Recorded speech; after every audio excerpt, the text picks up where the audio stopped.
Tata S ವಾಹನಕ್ಕೆ ಬೆಂಕಿ ಇಟ್ಟ ಕಿಡಿಗೇಡಿಗಳು. ಟಾಟಾ ಎಸ್ ವಾಹನಕ್ಕೆ ಬೆಂಕಿ ಇಟ್ಟ ಘಟನೆ ಬೆಳಗಾವಿ ತಾಲೂಕಿನ ಹೊನಗಾ ಗ್ರಾಮದ ಮಾತಂಗಿ ಗಲ್ಲಿಯ ಸರ್ವಿಸ್ ರಸ್ತೆ ಮೇಲೆ ನಡೆದಿದೆ. ಟಾಟಾ ಮ್ಯಾಜಿಕ್ ಮಂತ್ರ ಎನ್ನುವ ಬೆಂಕಿಗಾಹುತಿಯಾದ ಟಾಟಾ ಎಸ್ ರೇಣುಕಾ ದುಂಡಪ್ಪ ರಾವುತ ಎನ್ನುವರಿಗೆ ಸೇರಿದ್ದ ವಾಹನ.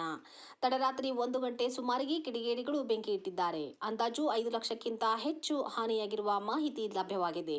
ಟಾಟಾ ಎಸ್ ವಾಹನ ನಡೆಸಿ ಜೀವನ ನಡೆಸುತ್ತಿದ್ದ ಕುಟುಂಬ ವಾಹನ ಬೆಂಕಿಗಾಹುತಿಯಾದ ಹಿನ್ನೆಲೆ ಕುಟುಂಬಸ್ಥರ ಆಕ್ರಂದನ ಮುಗಿಲು ಮುಟ್ಟುತ್ತಿತ್ತು. ಬೆಂಕಿಗಾಹುತಿಯಾದ ವಾಹನದ ಪಕ್ಕದಲ್ಲಿ ಬಿದ್ದಿದ್ದ ಮೊಬೈಲ್ ಆಧಾರದ ಮೇಲೆ ವ್ಯಕ್ತಿಯನ್ನು ವಶಕ್ಕೆ ಪಡೆದು ಪೊಲೀಸರು ವಿಚಾರಣೆ ನಡೆಸಿದರು. ಕಾಕತಿ ಪೊಲೀಸ್ ಠಾಣಾ ವ್ಯಾಪ್ತಿಯಲ್ಲಿ ಘಟನೆ ನಡೆದಿದೆ.